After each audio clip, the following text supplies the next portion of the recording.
Bismillahirrahmanirrahim. Alhamdulillah, salatu vassalamu ala rasulillah. Amma ba'd. Assalomu alaykum va rahmatullohi va barakatuh. Dunyoda hamma bir-biriga aql o'rgatadi.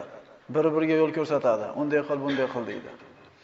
Kimlarga gapga quloq solish kerak, kimlarga solmaslik kerak, musulmon odam albatta yaxshi biladi. Musulmon odam hayotida qanaqa ish bo'lsa, birinchi musulmonni beradigan savoli shu ishga Alloh nima degan? Shu ish haqida Rasululloh sollallohu alayhi vasallam nima degan? Shu savolni berish kerak. Bir ish qilmoqchi bo'lsa, odamlar qanaqa qilib qilyapti o'zi bu to'yda? Ha? Iftor qilyapti, siz o'zi qanaqa qilyapti odamlar deb turib, bizni birinchi o'lchovimiz nima? To'g'rida, insof qilib aytaylik, odamlar nima? Robbingizga qasamki, ular deydi Alloh taolo. O'rtalarida paydo bo'lgan ishlarni, hukmini Alloh va Rasuliga qaytarmagunlaricha, Alloh va Rasuli chiqarib bergan hukmga bo'yinsunmagunlaricha va bo'yinsunganlaridan keyin qalbida g'illag'ashlik qolmagunicha iymoni komil bo'lmaydi.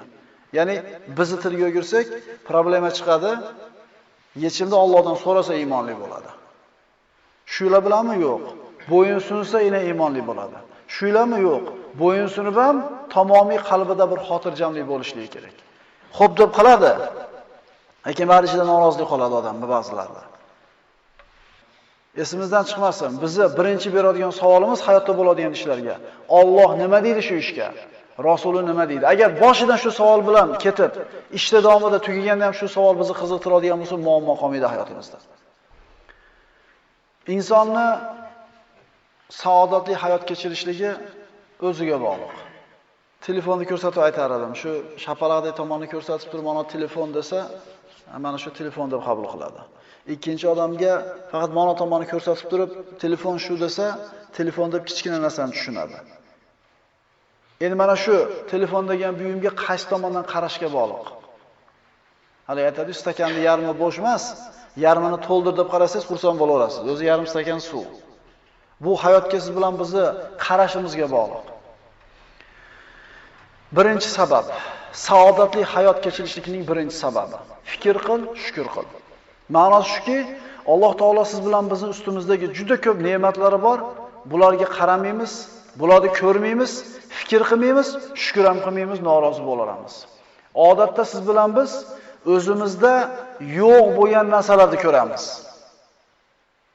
Bor bo'lgan narsani ko'rmaymiz. Adashmadim. Biz o'zimizdagi yo'q narsani ilar ko'ramiz. Bor narsani ko'ra olmaymiz. Ononim yo'q, mononim kam, mononim yo'q, mononim yo'q. Ha nimalaring borligiga qaraganda, sendagi yo'q narsadan ko'ra bor narsa ko'proq. Va in ta'uddu ni'matallohi la tuhsuha. Agar Allohning ne'matlarini sanasangiz, sanog'iga yeta olmassizlar. Haqiqatan inson zoti o'ta zolim va juda noshukrdir. Innal insana li robbihi lakanud va innahu ala zalika lashahid. Inson Parvardigorga nonkor, noshukur, yana o'zi guvoh bunga. Insonning sog'ligi, yurtida tinchligi, yeydigan ovqatini bor bo'lishi, kiyimini borishligi, suv, havodi borligi kichkina narsalarmi? Mana ko'rdik-ku, tinchlik yo'q bo'lsa, qolgan hech qaysi ne'mat 2 pulga arzimas ekan. Tinchlikda o'tiribmizmi? Inson bu narsani sezmaydi. Butun imkoniyati qo'lida, lekin inson bu narsani ko'rmaydi. Wasbagha alaykum ni'amahu zohiratan va batina. Va sizlarga barcha zohiriy va botiniy, ya'ni moddiy, ma'naviy ne'matlarni komil qilib bergani ko'rmadinglarmi? Ko'zimiz ko'rayotgan ne'mat ham bor, ko'rmayotgan ne'mat ham bor. Jasadimizning ichida qancha ne'mat borligini bilamizmi?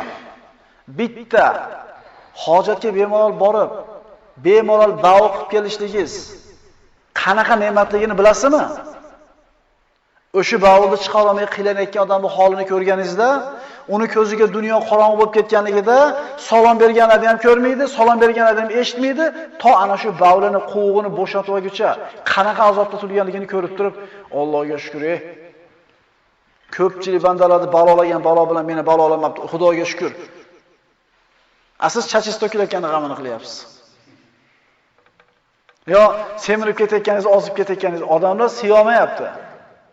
Ana shu podshohning rivoyati, bir piyola suvni oldida dunyoda borlik hech narsaga arzimas ekan. Nasihat qiling menga deb vaziriga aytsa, aytayapti vaziri. Taqsir, sahroda qolib, o'lishga yaqin bo'lsangiz, bir piyola suv uchun nimangizni berardingiz desa, mulkimni yarmini berardim dedi. Ha, xo'p, suvni ichdingiz. Endi chiqmay qoldi. Uni chiqarib yuborish uchun nimangizni berardingiz desa, mulkimni ikkinchi yarmini dedi. Demak, bir podshohning saltanati bir piyola suvni kirib ichimizga chiqib ketishiga arzimas ekan. Ko'ramizmi shu ne'matlarni?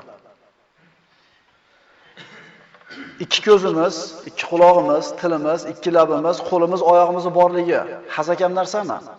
Fa bi ayyi ala'i robbikuma tukazziban. Bas Parvardigoringizni qaysi ne'matlarni yolg'on deya inkor qila olursiz? O'zi odam o'rnidan turib ikki oyog'i bilan bemalol ishini bajargani borib kelishiga hazakam narsami? Yo xohlagan ishini ikki qo'li bilan qilishligi. Kim ichida qo'li qayrilib bir gipsda yurgan bir 10 kun 15 kun. Qo'linglar ko'taringlar-da, bormi? Eslanglarda shu bitta qo'linglar ishlamaganda hojatga kirganlarda nima bo'lgansizlar? Patinkangizni qodashlikni o'ylaydi yoki shimingizni qodashni oling, boshqasini qo'ying. Ikkita qo'limizni to'xtirishiga qanaqa ne'mat. Lekin esdan chiqarib qo'yapmiz o'sha qo'limiz qiylangan kunlarda. Odamlar uxlamasdan, yillab uxlamasdan ontalib to'ntalayotganda shunday yotib turib, shirin uyquga ko'zimizni ketishligi hazakam narsami? O'zida kim uxlatadi bizni? Alloh uxlatadi.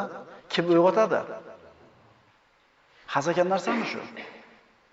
Agar inson uxlamasa o'ladi. Inson uxlaganda organizm tikkalanadi, yangilanadi. Uxlab turganingizdan keyin to'y 1-2 soat, 3 soat uxlasangiz, svejiy bo'lib qolasiz. Uxlamasangiz o'lasiz. Mana shu ne'mat ham bormi ustimizda? Nimaga ko'rmaymiz shu narsani?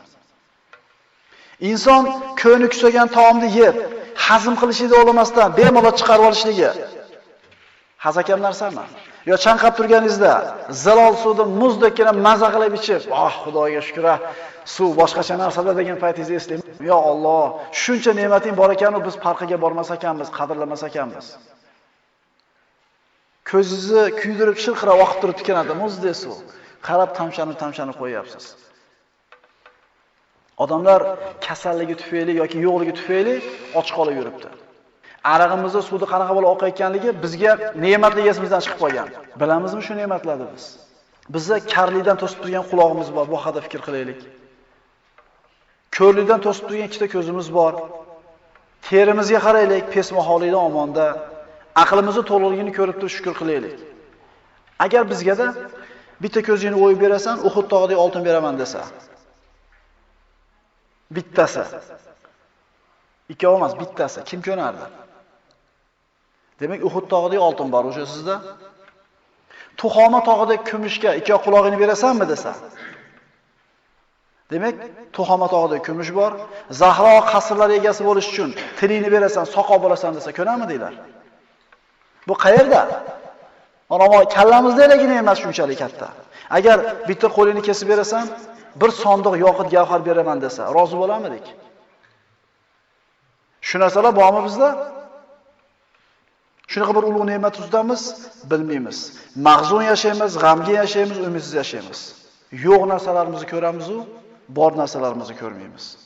Va fi anfusikum afala tubsirun.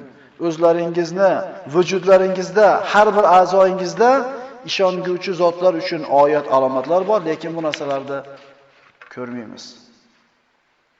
O'zimiz haqimizda, oilamiz haqida, farzandlar haqida, tinchlik haqida, uy haqida, kasb, do'stlar haqida, sog'lik haqida fikr qilaylik-da, shukr qilaylik. Mana shuncha narsa bor bizda. Mana shuncha narsa bor. Alloh taolo fikr qilishlikni, shukr qilishlikni hammamizga nasib qilsin.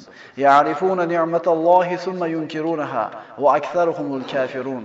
Ular Allohning ne'matini tanirlar va keyin uni inkor qilurlar. Ertaga chiqamiz, ya'ni hech narsasi yo'q odamdaqa noshukr bo'lib yashaymiz.